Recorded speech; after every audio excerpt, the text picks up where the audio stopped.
Have you ever played dodgeball in gym class and thought, man, what would it be like to have Keanu Reeves on my team? I know Kung Fu. Or have you been watching a martial arts movie and thought, wow, these guys would be sick at dodgeball? Well, now you can experience that in a video game, and here's 3 quick reasons why you should play KungFu Kickball.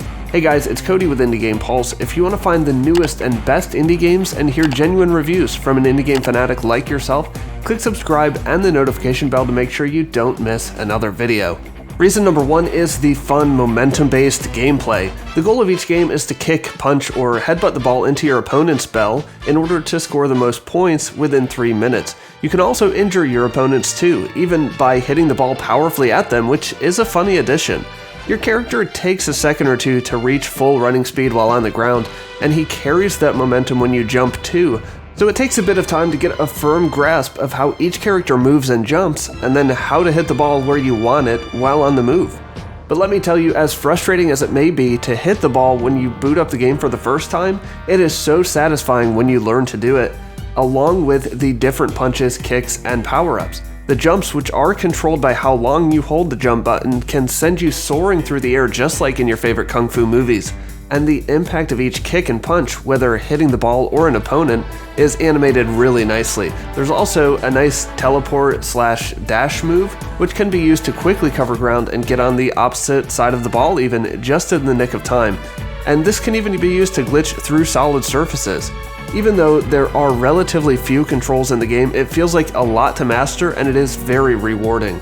There are also different characters to choose from with different skills and attributes. The ponytail girl seems to move a lot faster and jump higher than the wizened old sensei, but maybe he hits the ball harder? This is a little hard to tell, but they certainly do move differently from my experience. Each character also has one special move which is unique to that character. There's no explanation of these, so you kind of have to learn them by experience, but they are a lot of fun to use. And I can't talk about the gameplay experience without mentioning the local and online co-op. The single-player content is currently limited to the Arcade Apprentice mode, with 2 more levels of difficulty to be added in the future, but the online play is truly where it's at. While the player base is small right now, I had so much fun matching up against random opponents, sometimes multiple games in a row for an impromptu best-of-3 series. I even had the opportunity to play against the developer, and I swiftly kicked his whale tail to the curb.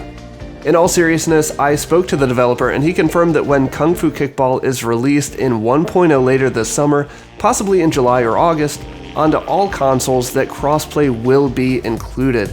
So while I am still enjoying the PC matchmaking, I know it will really open the doors for more people to enjoy and play together when the console release happens. So something to keep your eye out for in the future.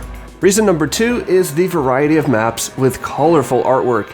Each arena brings something new to the table, whether it's the high sand dunes of the desert or the fragile stalactites in the cave.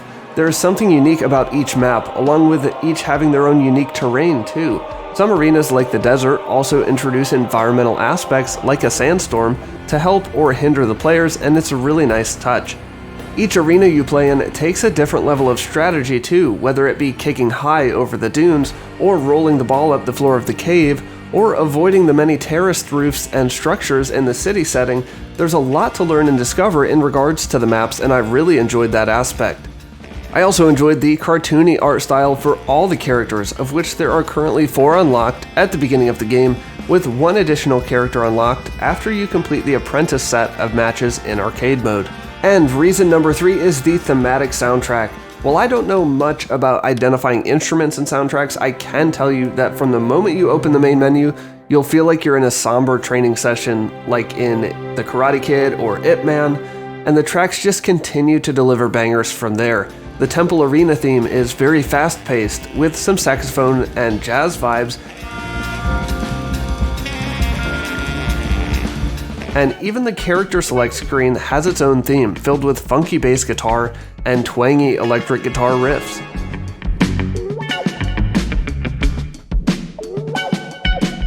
This is a really fun soundtrack to listen to, and while it certainly has vibes from kung fu or martial arts movies, it also brings a new style and flavor into the mix for an awesome experience.